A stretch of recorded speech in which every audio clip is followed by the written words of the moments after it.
అవును అవును నాన్ వేసిన కాడు ఇండియాలో అడుగు పెట్టాడంటే అని కాల్ చేస్తా షూట్ చేస్తా అంతే అండి. నాన్ వేసిన కాడు ఒక పెద్ద దేశ ద్రోహి అయిపోయాడు. ఇప్పుడు మన భారతదేశాన్ని తిట్టాడు, మన భారతదేశంలో ఉన్న దేవుళ్ళని తిట్టాడు, మన దేశాన్ని తక్కువ అంచనా చేసేటాడు. ఆడు కనపడాలి కాల్ చేస్తా అంతే అండి. బట్టల గురించి ఒక టాపిక్ అయితే అవును అనవసరంగా సనాతన ధర్మాన్ని అవును తీసుకొచ్చి మాట్లాడారు. అవును చూడండి ఏంది అన్యాయం చూడండి. ఈ దేశం ఏమైపోతుంది? నా దేశం, మన భారతదేశం, ఇది మన దేశం. ఇది ఇప్పటికైనా కళ్ళు తెరవండి, అందరూ తెరవండి అంతే. కళ్ళు తెరిచి మాట్లాడండి. ఏమిటిది అసలు? నువ్వు ఏం మాట్లాడుతున్నావు? సనాతన ధర్మం అన్నావు, భారతదేశం తక్కువ అని చేసి మాట్లాడావు. శివాజీ గారిని ఒక పక్క బూతులు అన్నాడు. ఆ తాతనే ఎవరైనా గరికపడు తాత, ఆ ప్రవచనాలు చెప్పే తాతను కూడా అబ్బా బూతులు భయంకరంగా. ఇంకా అదేమనంటే మాటకు వస్తే ఏమంటాడు? లేడీసు బట్టలు ఇప్పుకుంటారు, వాళ్ళ ఇష్టం అంటాడు. సరే మంచిది కాదంటలే, నువ్వు చెప్పేవాడు అలా చెప్పాలి. కానీ మిగతా వాళ్ళని దేనికి అంటావు? మిగతా వాళ్ళని తిట్టి హక్కు నీకు ఎవరు ఇచ్చారు? ఇంకా అదేమనంటే పక్క దేశంలో దాముకుంటా అంటావు, ఈ భారతదేశానికి రాను అంటావు. ఏం పిక్కుండి అంటారు. కాబట్టి దయచేసి ఇప్పటికైనా జనాలందరూ మారండి. నా అన్వేషణ గాడికి ఫాలో చేయకండి. బట్టతలోడు, దేశ దిమ్మరగాడు, గాలి గసాయిగాడు, పెళ్లి గోళ్ళే, పెళ్లి పెటాకులు ఏమీ లేవు. చూడండి ఇదే ఇచ్చేదే. పెళ్లి చేసుకొని పిల్లలను కాను, అప్పుడు అర్థమవుతుంది నీకు ఆ బాధ. ఇంకోటి ఏంటంటే శివాజీ గారు ఏమన్నారంటే, అమ్మ బట్టలు వేసుకోకండి అమ్మ, అలా సినిమాల్లో మాత్రమే బట్టలు ఇప్పండి, బయట బట్టలు కప్పండి అన్నాడు ఆయన. అంతే. సినిమాల్లో మాత్రం చూడ వినండి బాగా, సినిమాల్లో మాత్రం బట్టలు ఇప్పండి, బయట కప్పండి అన్నాడు. కాబట్టి మీ అందరూ చెప్పేది కూడా ఒకటే, నేను సినిమాల్లో ఇప్పుకోవచ్చు ఏమి కాదు, బయట కప్పుకోవాలి. బయట లోకంలో సినిమాని ఫాలో అవుతా అంటే జరగదు. ఇక్కడ బయట లోకం ఇది.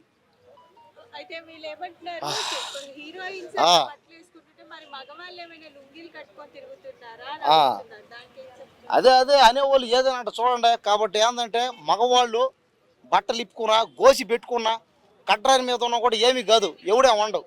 కానీ ఆడవాళ్ళన్నా అలాగనా తిరిగారంటే ఇక్కడ బయట దేశంలో ఉన్నంత మెచ్యూరిటీ ఏది ఇక్కడ. మన దేశానికి ఒక సాంప్రదాయం, ఒక గౌరవం. మన దేశంలో స్త్రీలని పూజిస్తాం, దేవతలాగా పూజ చేస్తాం, ప్రేమిస్తాం. నేను ముఖ్యంగా నేను స్త్రీలందరినీ ప్రేమిస్తా. కాబట్టి దయచేసి ఇది ప్రేమించే దేశం, ఇది ఇది స్త్రీలని పూజించే దేశం. ఇక్కడ ఇలాగే ఉంటుందంతే. ఇక్కడ ఆయన ఇప్పుడు లేడీస్కి అతను ఏమన్నాడని చెప్పండి? ఏమన్నాడండి ఆయన? శివాజీ అన్న, శివాజీ అన్న మీద దయచేసి కేసులు పెట్టకండి అయ్యా. అదేమనంటే మాటకు వస్తే నువ్వెంత, నీ బతికెంత అన్నారంట అన్నయ్య. శివాజీ అన్న నోరు తెలిసి ఏమని అన్నాడంటే నువ్వెంతరా, నీ బతికెంతరా అన్నారంట. ఎంత దారుణం అండి, ఎంత అన్యాయం అండి. ఏమైపోతుంది ఈ దేశం?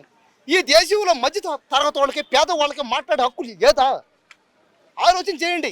ఇప్పుడు అతను ఏమన్నాడని అనసూయ గారు, చిన్మయ్, ఆమె చిన్మయో చెమ్మయ్య ఎవరామె, దయచేసి మా శివాజీ అన్న మీద కేసులు పెట్టకండి, వెనక్కి తీసుకోండి కేసులు. సారీ చెప్పిండా? సారీ చెప్పిండా ఆడు? నాకు నా అన్వేషణ వస్తే నేను మొగోడిని, వానికి రేప్ చేయబుద్ధి అవుతుందన్న, దాంతో సారీ చెప్తాను. నేను వాడు మొగోడైనా రేప్ చేస్తా, ఏమన్నా కానీ నేను ఖండంలో యూజ్ చేసుకొని రేప్ చెప్తా, దాని తర్వాత సారీ చెప్తా. నా హిందూ ధర్మాన్ని, నా భారతదేశాన్ని అవమానించి లంగా కొడుకాడు. నేను ఆ విషయంలో వానికి సారీ చెప్పినా వానికి క్షమించే ప్రసక్తే లేదు. నేను ఆడు మొగోడే కదా, ఒక్క నిమిషం, ఆడు మొగోడే కదా, ఆడు అయినా పర్లేదు, నేను వాడిని రేప్ చేస్తా. నిజంగా నేను రేప్ చేస్తాను. నేను నీకేం కాను, ఏమైనా కానీ నా మూడు రాకుండా నేను వయగ్ర వేసుకునే చేస్తా. అంటే వాడు అంటుడు కదా, ఏదైనా మోడర్న్ డ్రెస్ లేకపోతే హీరోయిన్స్ కూడా నువ్వు కూడా చూడవని అని చెప్పేసి అంటున్నాడు. ఎవడు? నువ్వు కూడా. నేను చూస్తానే, నేను చూస్తా. ఎవడన్నాడు? ఏ లంగా అన్నాడు? ఏ లంగా అన్నాడు? మొన్న దండోరా సినిమా చూస్తా చూడలే, మంచి కంటెంట్ ఫుల్ సినిమా అది. మొన్న కోర్టు సినిమా చూసినా, మంచి కంటెంట్ ఫుల్ సినిమా. అరే పిచ్చి కొడక, నువ్వు 10 దేశాలు తిని 10 రోజులు తిని నిజంగా నువ్వు కొజ్జోడు బాయ్. నువ్వు నేను ఆటగాడిని. ఎప్పుడైనా నేను మీరు మ్యూట్ చేసుకోండి అన్న, మ్యూట్ చేసుకోండి వల్గర్ కంటే. నేను అనుకోడు అయితే ఇప్పుడు నేను ఆటగానే అంటూ నువ్వు ఏడు ఆటగానివా, నువ్వు కొజ్జోడని నేను భావిస్తున్నా. వాడు కొజ్జోడా నాయుడు, ఎవడు నిజంగా కొజ్జోడే ఆడు. అవసరమైన గడ్డం మీసాలు ఉన్నంత మాత్రం ఆడు కదా నిజంగా కొజ్జోడు. నేను గడ్డం మీసాలు కూర్చొని నేను నిజంగానే మొగోని ఈయనే కృష్ణకాంత్ పార్కున్నా ఊంగవేడే వేస్తాను నేను. అన్ఫాలోవర్స్ కొట్టేశారు. వానికి అన్ఫాలోవర్ కొట్ట దయచేసి నేను చెప్తున్నా, రెండు చేతులేసి కాళ్ళు మొక్కుని చెప్తున్నా తెలుగు ప్రజలారా, వానికి దయచేసి నాన్ వేసిన ఛానల్కి అన్ఫాలో చేయొద్దు ప్లీజ్. రిపోర్ట్ కొట్టండి. మనము 4 కోట్ల మంది రిపోర్ట్ కొట్టినాం అనుకో, నిమిషంలో వాని ఛానల్ అన్ఫాలో. ఒక్క రిపోర్ట్ కొట్టండి అయిపోయా. వాడిని నేను నిజంగా వాని వీడియోస్ నేను ఫాలోవర్ని పూర్తి వీడియో చూస్తా ఇంతకుముందు. ఈ ఒక్క వీడియోలో నేను ఆయనకు సపోర్ట్ చేస్తున్నాను. ఇంతకుముందు మంచి కంటెంట్ చెప్పిండు ఆయన, చాలా బాగా ఉండే. ఇంతకుముందు అబద్ధమైన నిజం ఒప్పుకుంటా, అబద్ధం ఒప్పుకుంటా. నేను ఈ విషయంలో నా దేశాన్ని నా దగ్గరకు వచ్చింది, అది నా దగ్గరకు వచ్చింది కానీ నేను అట్లా చెప్తున్నా. గరికపాటి గారిని కూడా చాలా దారుణంగా మాట్లాడారు. నేను అదే అంటున్నా కదా, ముఖ్యంగా హిందువులు గరికపాటిని తిట్టిన ఆడు. ఇంకొకటి ఎవరిని, మన శివాజీ అన్న గారు, ఆయన మంచి సమాజం గురించి ఎక్కువ పట్టించుకునే వ్యక్తి. ఆయన క్యారెక్టర్లు కూడా బాగా చేస్తాడు ఆయన. నిజంగా అఖండ ఏమంటే దండోరా సినిమా చాలా బాగుంది. నేను ఆయన ఫ్యాను. అందులో ఆయన పెద్దగా నాకు పరిచయం లేని క్యారెక్టర్లు వాళ్ళందరూ. శివాజీ గారు ఒక్కరే తెలుసు, ఇంకోటి ఆయన నవదీప్ గారు తెలుసు నాకు, మిగతా వాళ్ళు ఎవరు తెలియదు ఆ సినిమాలో క్యారెక్టర్స్. సినిమా బాగుంది, చూడండి. అట్లాంటి సినిమా ఆదరించండి. ఎందుకంటే చాలా చిన్నపిల్లల నుంచి మైనర్ నుంచి పెద్దవాళ్ళ దగ్గర కలిసి చూడాలి. ఇట్లాంటి సమాజంలో కుల మతాల భేదాల గురించి ఉంటుంది అన్నది నిజంగా మనం ప్రతి ఒక్కరు చూడాలి. అగ్ర కుల నాయకులు ప్రతి ఒక్కరు చూడాలి ఈ సినిమా. అట్లాంటి సపోర్ట్ చేయాలి. మళ్ళీ ఇండియాకి వస్తాడంటారు అవినాష్. రాడు, ఆళ్ళంగా వస్తాడు. నాన్ వెజ్ గాడు రాడు. ఎందుకంటే చెప్తా బ్రదర్, ఆడ తొక్కి నారదీస్తానికి వచ్చినా కూడా వాడు వీడియోలు పెట్టాడు. వచ్చినా కూడా దొంగచాటున వచ్చిపోతాడు. వస్తే కూడా ఒకవేళ పబ్లిక్గా వస్తే కూడా సౌదీ అరేబియా చట్టాలు మాత్రం ఉపయోగించాలి. ఇంకొకటి నేను విన్నపం ఏం చేస్తున్నానంటే, సజ్జనార్ సార్ గారికి ఇంతకుముందు ఆయనకు సపోర్ట్ చేశారు కొన్ని బెట్టింగ్ యాప్స్ వల్ల, బెట్టింగ్ యాప్స్ వారి గురించి. ఇప్పుడు ఆ విషయంలో సపోర్ట్ చేసి సజ్జనార్ గారికి 2 చేతులేసి జోడిస్తున్నా. మీరు అప్పుడు సపోర్ట్ చేస్తారు. బెట్టింగ్ యాప్ కన్నా ప్రమాదకరమైన విషయం మాట్లాడి ఆ చిల్లరగాడు. ఈ విషయంలో కూడా సజ్జనార్ గారు మీరు ఖండించాలి. ఎందుకంటే ఇంత మీరు లైవ్ వీడియో కాల్ మాట్లాడి ఆయనతో గంటల మంచి విషయాలు అరుచుకురు. అప్పుడు మంచి చేసి నేను కూడా ఒప్పుకుంటున్నా. ఇప్పుడు ఈ విషయంలో కూడా ఆయనకు మీ పోలీస్ పవర్ని ఉపయోగించి పట్టుకొచ్చి వానికి బొక్కలు తోయాల్సిందిగా సజ్జనార్ సార్ గారికి విన్నపం తెలుసు. శివాజీ గారి ఇష్యూ ఎంతటితో ఇక బ్రేక్ పడినట్టేనా? శివాజీ గారిదా నాకైతే ఆయన ఇష్యూ నాకైతే ఏం అనిపిస్తలేదు. నాకైతే ఇష్యూ ఇప్పుడు ఈ అనుషయ అక్కకు నాగబాబు సార్ గారికే ఇష్యూ అనిపించి, కానీ కామన్ పీపుల్కి నాలాంటి వాళ్ళకు ఇగో నార్మల్ పీపుల్కి నాకైతే ఇష్యూ పెద్దగా ఇష్యూ కాదు. ఆయన దేవుడు మాకు. నాకైతే మంచిగా అనిపించింది ఆ విషయం.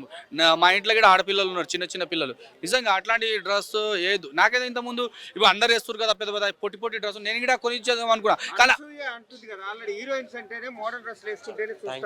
అవును, నువ్వు సినిమాలో వేసుకో చెప్పాలా, అదే నేను కోరుకుంటున్నా. నేను అందుకే చెప్పడానికి వచ్చిన. ఇప్పుడు నా పాప డెలివరీ అయ్యి 4 రోజులే అయింది.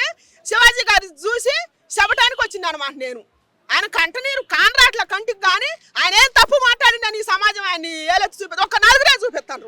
నాగబాబు గారు, ప్రకాష్ రాజ్ గారు, అనుసూర్య గారు. అబ్బా, అనుసూర్య మామూలు దేవత కాదండోయ్. ఆమె అసలు శ్రీమూర్తిగా సృష్టికర్త. ఆమె ఈ సృష్టిని సృష్టించింది సృష్టికర్త.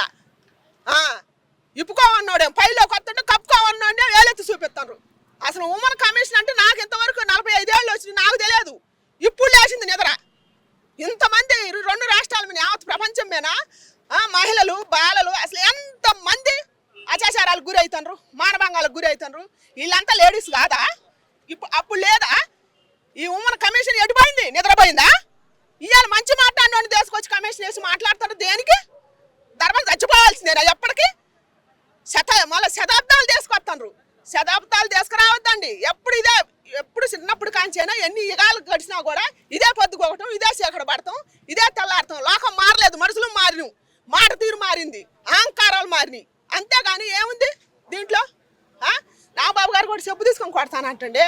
ఏముందండి దాంట్లో తప్పు? ఏమన్నా ఉందా? అసలు ఎటు తెలియదారిపోతుంది. ఏమి నేర్పిస్తారు? మొన్న ఒక ఆడపిల్ల ఒకటి మనిషి ఒకడిని ఇట్టాటోళ్ళు నేర పట్టాగా కార్ల మీద ఒకళ్ళు రెమాన్స్ ఇట్టాటోళ్ళు చూసాక యూత్ ఆడపిల్లలు ఇంకా చెడిపోయేది. ఆడపిల్ల హక్కులు అసలు దేని గురించి అడగాల? హక్కులు దేని గురించి? ఇప్పుకొని తిరగటంలో హక్కులా? ఇప్పుకొని తిరగమా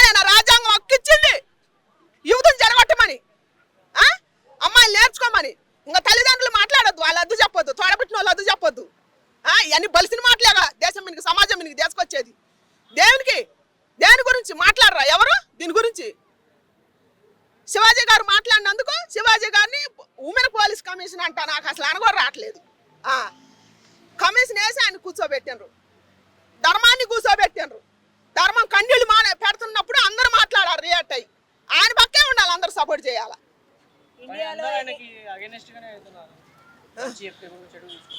అసలు చెడు ఆడ చెప్పిండండి, ఆయన మంచి చెప్పిండు కానీ ఆయన మంచి చెప్పాడు కానీ అందరు చెడుగా తీసుకుంటున్నారు దాన్ని.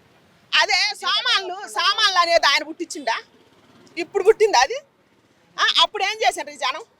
సామాన్లు అనేవాడు సోషల్ మీడియాలో, యూట్యూబ్లో, ఫేస్బుక్లో ఎంజాయ్ చేసి పాటలు కూడా పెట్టారే. అప్పుడు ఏం చేశారు? ఆయన అన్నది నిజమే కదా. ఇప్పుకొని తిరిగే వాళ్ళు సామాన్లు అంటూ, కప్పుకొని తిరిగే వాళ్ళ గురించి అనలేదండి ఆయన. అనలేదు, ఆ మాట అనలేదు. ఇప్పుకొని తిరిగే వాళ్ళకి, ఇంత పేలకలు వేసుకొని తిరిగే వాళ్ళకి చెప్పిండు. ఇంత పేలకలే వాస్తవానికి చెప్పింది ఆయన. దరిద్రపు ముండ మనసులో అనుకుంటా. అసలు రియల్ దరిద్రపు ముండలే ఆ పనులు చేసేది. మంచి వాళ్ళు చేయరుగా, మంచి శ్రీమూర్తులు చేయరు కదా. శ్రీమూర్తులు, మంచి శ్రీమూర్తుల్ని ఆడన్నాడు ఆయన. స్త్రీని ప్రకృతితో పోల్చిండు. అవి చెవులకి ఇనిపడలేదా ఎవరికి? అన్నం తినే వాళ్ళకి గడ్డి తింటారా? ఇది తప్పెట్ట అయింది. అసలు దీనికి రాజ్యాంగం ఒకే ఆనించి వచ్చినట్టు నాకు అర్థం కాదు. ఆడపిల్ల స్వేచ్ఛగా దేనికి స్వేచ్ఛగా బతకాలి? ఇప్పుకొని తిరగమని స్వేచ్ఛగా బతకాలనా? యూత్ని రెచ్చగొట్టాలనా? కుర్రాళ్ళు పాడైపోవాలనా? మేము అన్నం ఆరబోసుకుంటాం, మీరు చూసి మమ్మల్ని అంటుకోవద్దని చెబితే అది ఎక్కడ న్యాయం? అది మగవాడికి ఒక రూల్, ఆడదానికి ఒక రూలా? అది సమాజం తలదించుకునేది మాట కాదా? ఆమె అనుసూరి గారు ఏం మాట్లాడింది? అందాన్ని అభిషేక్ చేయండి, ఆడ మగవాళ్ళకి దమ్ముంటే జంతువులు మేనబడ కాకండి అని చెబుతుంది.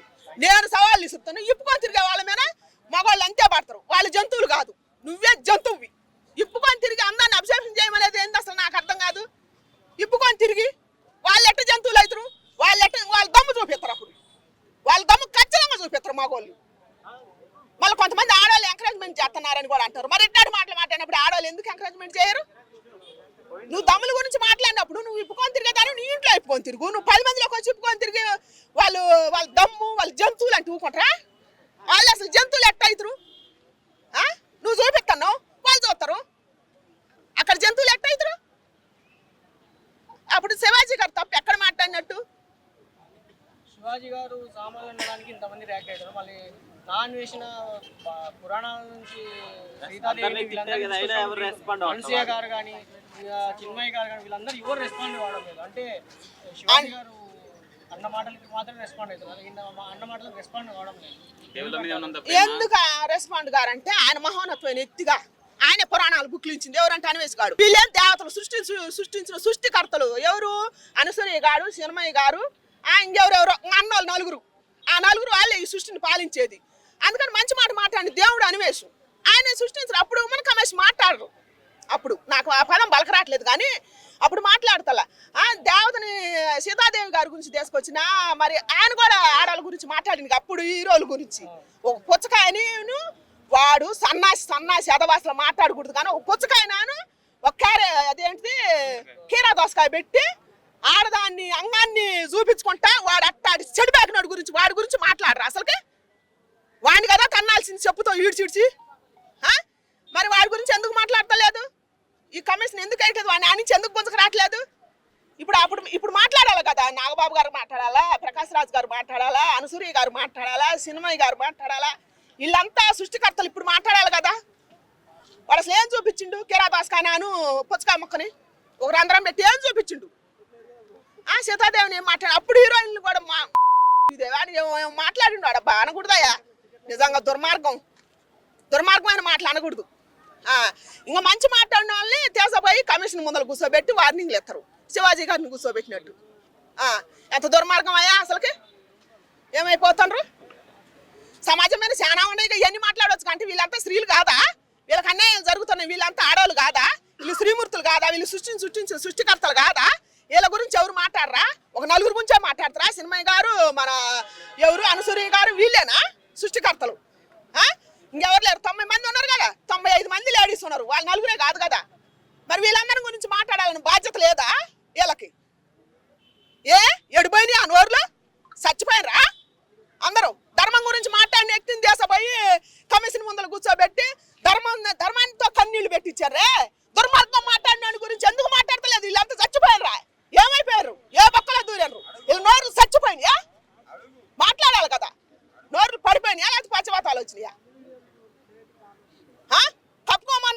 తీసుకుపోయి కమిషన్ ముందర కూర్చోబెట్టారు. ఇప్పుడు ఉన్న వాళ్ళేమో ఏం మాట్లాడతలేదు. ఎందుకని 5 ఏళ్ళ తనంది అంటలేదా? గడ్డి తిని బతుకుతానరా? అందుకే ఎట్టాటి వాళ్ళకి శాకాంబరి దేవి కూడా సహకరించటం లేదు. గడ్డి తిని బతుకుతారు.